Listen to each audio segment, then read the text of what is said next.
America का नया boss चुनने के लिए वोटिंग जारी है।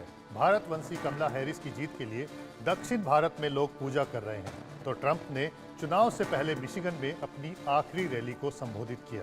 उन्होंने कहा, मेरा मुकाबला कमला हैरिस से नहीं बल्कि डेमोक्रेटिक पार्टी के राक्षसी सिस्टम से है।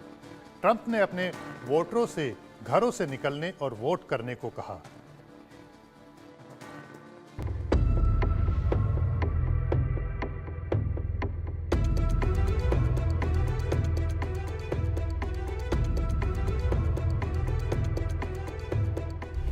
अमेरिका अपना 47वां राष्ट्रपति चुनने जा रहा है। कुछ घंटों के इंतजार के बाद साफ हो जाएगा कि अमेरिका का बिग बॉस कौन होगा। हाथीबाजी मारेगा या गधा धोबी पछाड़ देगा। मतलब रिपब्लिकन पार्टी के डोनाल्ड ट्रंप चुनाव जीतकर दूसरी बार अमेरिका के राष्ट्रपति बनेंगे या फिर डेमोक्रेटिक पार्टी की कमला हैरिस देश की पहली महिला राष्ट्रपति बन इतिहास में अपना नाम दर्ज कराएंगी। कमला हैरिस फिलहाल अमेरिका की उपराष्ट्रपति हैं। वहीं डोनाल्ड ट्रंप 2017 से 2021 तक अमेरिका के राष्ट्रपति रह चुके हैं। इस साल हो रहे चुनाव में अब तक करीब 7.5 करोड़ यानी 37% वोटर पहले ही पोस्टल वोटिंग के जरिए वोट कर चुके हैं। अब करीब 60% वोटर्स वोटिंग में हिस्सा ले सकते हैं। भारतीय समय के मुताबिक 6 नवंबर को सुबह 4:30 बजे तक वोटिंग पूरी हो जाएगी। इसके बाद वोटों की गिनती शुरू होगी। आमतौर पर वोटिंग के एक दिन बाद नतीजे आ जाते हैं। 2020 में वोटिंग के 4 दिन बाद नतीजे सामने आ पाए थे। तब कोविड के चलते करीब 60% लोगों ने मेल के जरिए वोटिंग की थी। इससे वोटों की गिनती में ज्यादा वक्त लग गया था। लेकिन इस बार चुनावी नतीजे 1 से 2 दिन में आने की उम्मीद है। गिनती के वक्त उम्मीदवारों के बीच वोटों का अंतर अधिक होने से नतीजे जल्द आते हैं। अगर किसी राज्य में दोनों उम्मीदवारों के बीच 50,000 से ज्यादा वोटों का अंतर है और गिनती करने के लिए सिर्फ 20,000 वोट ही बचे हैं, तो आगे चल रहे उम्मीदवार को जीता हुआ घोषित कर दिया जाता है। इससे नतीजे जल्द आने में मदद मिलती है। अगर दोनों के बीच जीत का अंतर कम रहता है तो अमेरिकी कानून के मुताबिक नतीजों को पुख्ता करने के लिए दोबारा गिनती की जाती है। लेकिन अगर आप ये सोचते हैं कि अमेरिका में राष्ट्रपति का चुनाव लोगों के जरिए सीधी वोटिंग के जरिए होता है, तो ऐसा नहीं है। अमेरिका के लोग सीधे अपने राष्ट्रपति को नहीं चुन सकते। इसके बजाय वो इलेक्टोरल कॉलेज के इलेक्टर्स के लिए वोट डालते हैं। यही इलेक्टर्स बाद में राष्ट्रपति का चुनाव करते हैं। अमेरिका में कुल 538 इलेक्टर है, जो प्रतिनिधि सभा के 435 सदस्यों, 100 सीनेटरों और वॉशिंगटन डीसी के 3 इलेक्टर के रिप्रेजेंटेटिव है। जिस भी कैंडिडेट को इनमें से 270 इलेक्टोरल वोट मिल जाएंगे, उसी की सरकार होगी। हर राज्य के निर्वाचकों का आवंटन अमेरिकी कांग्रेस में उसके प्रतिनिधित्व की मौजूदगी से तय होता है। जैसे कैलिफोर्निया जैसे बड़े राज्यों में उत्तरी डकोटा जैसे छोटे राज्यों की तुलना में अधिक निर्वाचक 55 हैं। सबसे ज्यादा वोट पाने वाला कैंडिडेट उस राज्य के सभी इलेक्टोरल वोट का मालिक मान लिया जाता है। जैसे भारत में परिसीमन के बाद वोटर और सीट का आकार बदल जाता है, ठीक उसी तरह अमेरिका में भी बदलाव होता है। इसे ऐसे समझ सकते हैं, 2020 की जनगणना के बाद टेक्सास को 2 एक्स्ट्रा सीटें मिल गईं, जबकि कैलिफोर्निया, न्यूयॉर्क और मिशिगन जैसे राज्यों ने 1-1 सीटें खो दी। ऐसा राज्य की जनसंख्या में बदलाव की वजह से हुआ। वोटिंग खत्म होने के बाद मतपत्रों की गिनती होती है। चुनाव की रात अंत तक पता चल जाता है कि हवा किस तरफ बह रही है। वोटिंग आमतौर पर शाम 6 बजे से 8 बजे के बीच बंद हो जाती है और रात 11 बजे अनुमान लग जाता है कि कौन जीत रहा है। चुनाव खत्म होते ही एग्जिट पोल आने लगते हैं, जो ज्यादातर करीब होते हैं, लेकिन कई बार ये पलट भी जाते हैं, जैसे हिलेरी क्लिंटन के चुनाव के वक्त हुआ था।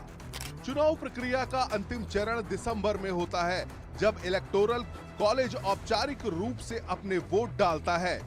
राज्य के गवर्नर या राज्य सचिव नतीजों को हासिल करेंगे और 6 जनवरी 2025 को कांग्रेस आधिकारिक रूप से इलेक्टोरल वोटों की गिनती करेगी। नवनिर्वाचित राष्ट्रपति 20 जनवरी 2025 को शपथ लेंगे। उनका कार्यकाल 4 साल का होता है। भारत की भी नजर अमेरिकी राष्ट्रपति चुनाव पर है, क्योंकि एक तरफ ट्रंप है जो भारत से दोस्ती का दंभ भरते हैं, दूसरी तरफ कमला हैरिस हैं जो भारतीय मूल की हैं।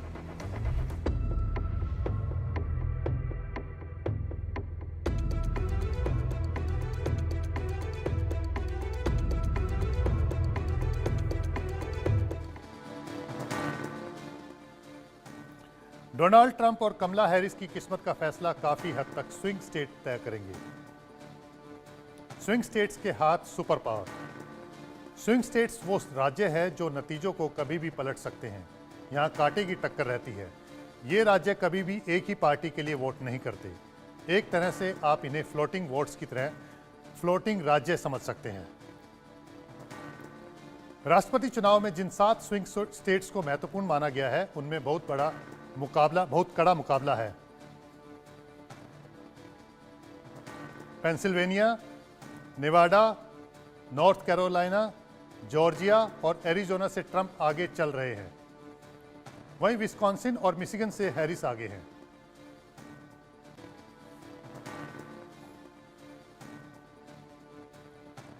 इस बार अमेरिका में 2 मुद्दे छाए हुए हैं। पहला इमिग्रेशन और दूसरा एबॉर्शन। अमेरिकी चुनाव में इमिग्रेशन यानी प्रवासियों का देश में आना एक बड़ा मुद्दा बनकर उभरा है। –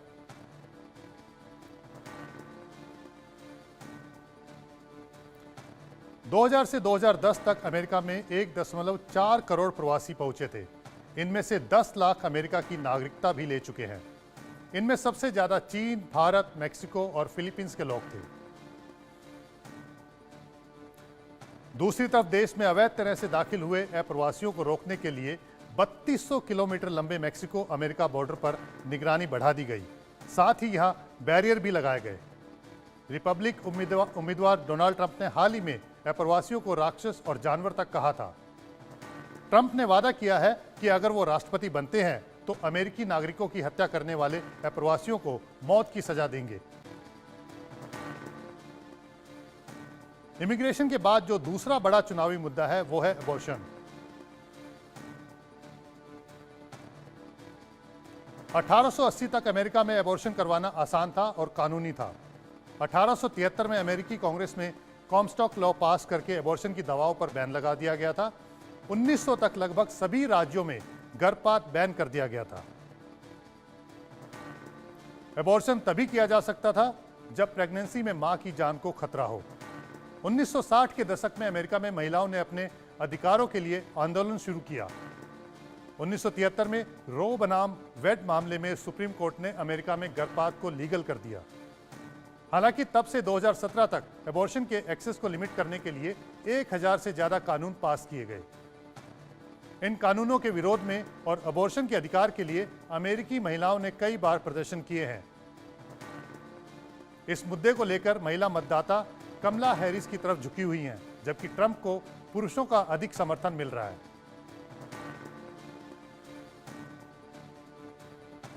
ट्रंप या कमला, सवाल यह है कि किसकी जीत भारत के लिए फायदे का सौदा साबित होगी।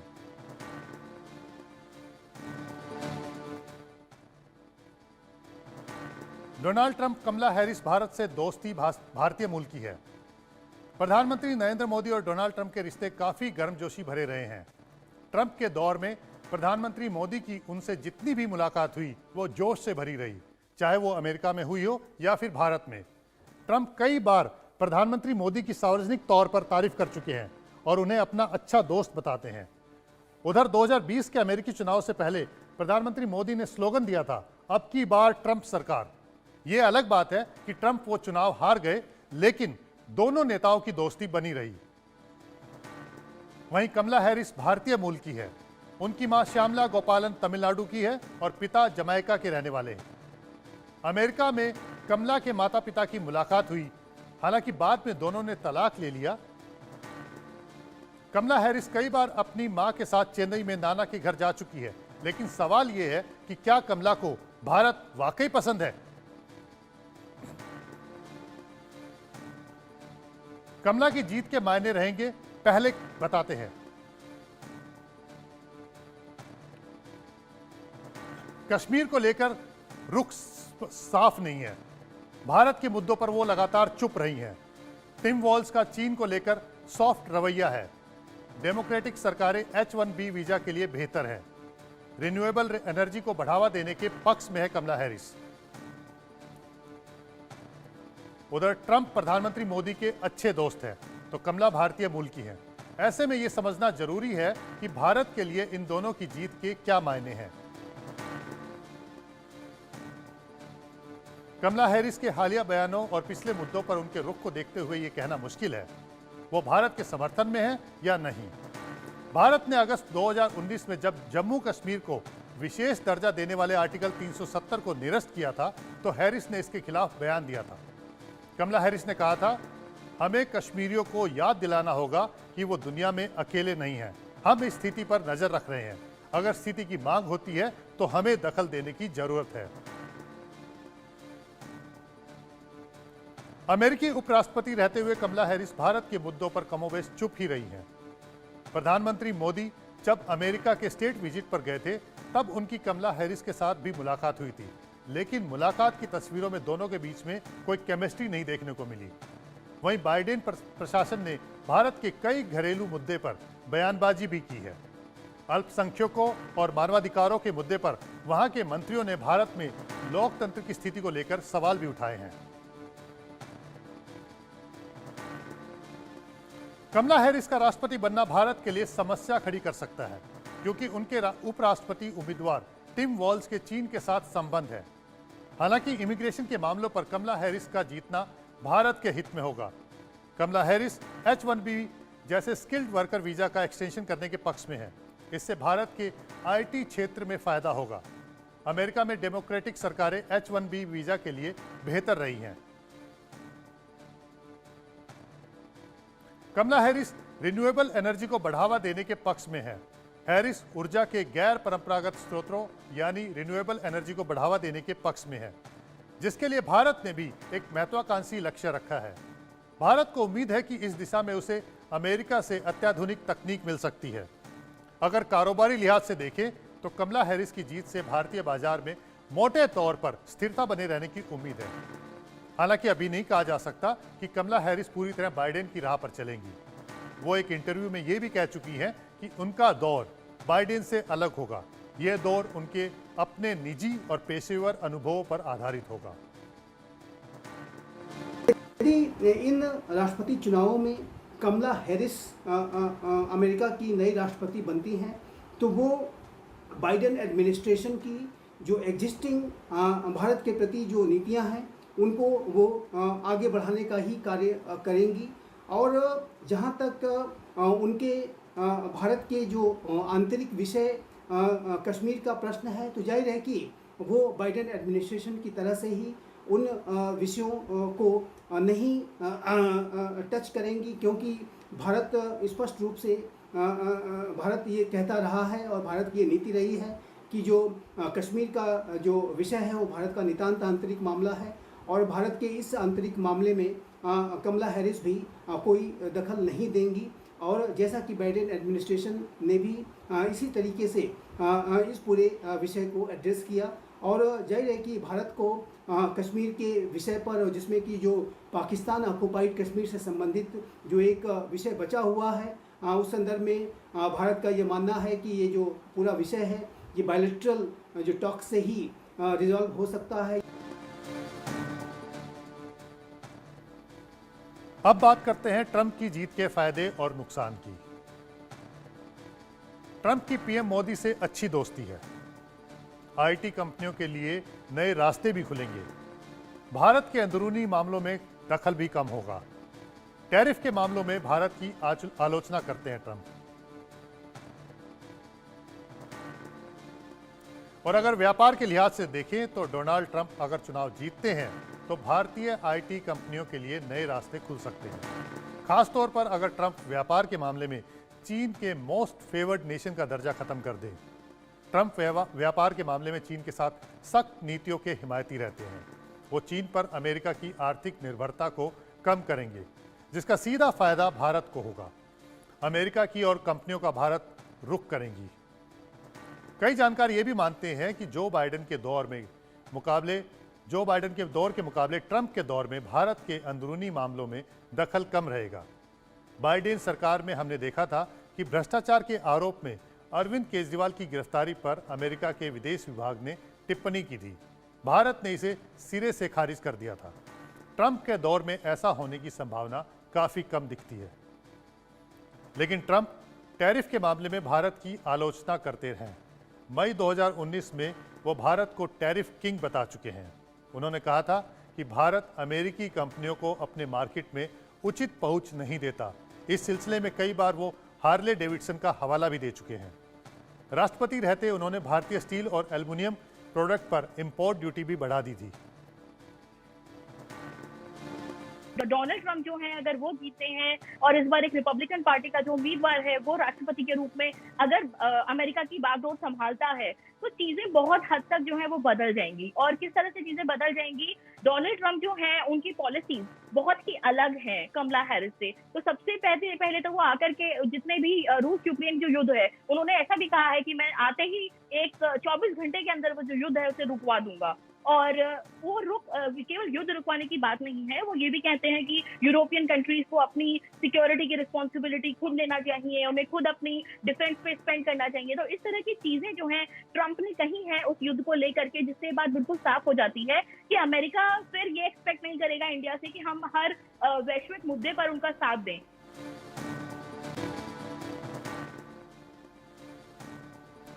डोनाल्ड ट्रंप और कमला हैरिस दोनों की नज़र इस बार अमेरिका में रह रहे हिंदू वोटर्स पर है। ट्रंप जहां हिंदुओं की सुरक्षा की बात कह रहे हैं, तो कमला हैरिस ने व्हाइट हाउस में दिवाली तक मना ली। अमेरिका में रह रहे भारतीय समुदाय के लोगों की कुल संख्या 52 लाख है और ये अमेरिका में दूसरा सबसे बड़ा अप्रवासी समुदाय है। Carnegie Endowment for International Peace के जरिए प्रकाशित इंडियन अमेरिकन एटीट्यूड सर्वे 2024 के मुताबिक अमेरिकी चुनाव में करीब 26 लाख भारतीय अमेरिकी वोट कर सकते हैं। इसी संस्था के एक सर्वे में पता चला कि डेमोक्रेटिक उम्मीदवार कमला हैरिस को वर्तमान राष्ट्रपति जो बाइडेन की तुलना में भारतीय लोगों का कम वोट मिलेगा। अमेरिका के राष्ट्रपति चुनाव में 7 राज्यों की भूमिका काफी अहम है, जिसमें Arizona, Georgia, Michigan, Nevada, north Carolina, Pennsylvania और विस्कॉन्सिन शामिल हैं। इन सभी राज्यों में भारतीय अमेरिकी लोगों की जनसंख्या काफ़ी अच्छी है और इन्हीं इलाकों में रहने वाले भारतीय अमेरिकी चुनाव में प्रभाव डालने की क्षमता रखते हैं। IAAS 2024 की तरफ से पूछे गए सवालों के जवाब में करीब 47% लोगों ने खुद को डेमोक्रेट बताया है, जबकि 2020 में ये संख्या 56% थी। वहीं रिपब्लिकन वोटरों के आंकड़े 15 से बढ़कर 21% हो गए हैं। इस सर्वे में पता चला है कि डेमोक्रेट्स की भागीदारी 2020 के मुताबिक घटी है, जबकि रिपब्लिकन की भागीदारी में बढ़ोतरी हुई है। इससे पता चलता है कि भारतीय अमेरिकी समुदाय के बीच डेमोक्रेटिक पार्टी का समर्थन कम हो रहा है।